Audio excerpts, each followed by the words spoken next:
You loved our Lavenham garden lights so much that we had to make a matching wall set. Hi everyone, I'm Becky and this is the SolarCentre where solar lighting actually works. This is everything you need to know about the Lavenham solar wall lights. Let's get into it.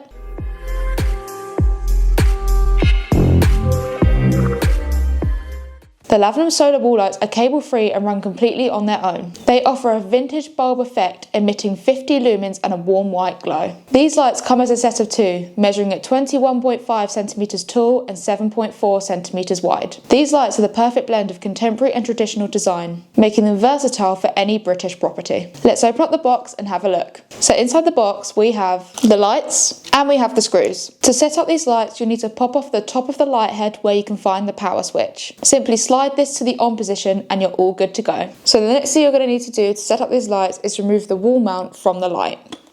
You can then peel off the adhesive backing and stick to the wall. This helps stabilise the mount whilst you drill your holes. And then you just need to insert your wall plugs and your screws and then you're all done. The only thing left to do then is reattach the light head to the bracket and wait for it to get dark. You can cover the solar panel to trick the lights into thinking it's night time and the light will turn on. Before you attach these lights to your walls, make sure you remove the plastic film on the top of the solar light. Since these are solar lights, they'll turn on automatically at dusk and run for 6 hours on a full charge. These lights stand alone or as the set of two. They're made with a toughened plastic, making them durable and able to survive the harsher British winters. If you have any questions on this product, please do leave a comment below. Be sure to like and subscribe to the channel. Thanks so much for watching and we'll see you in the next one.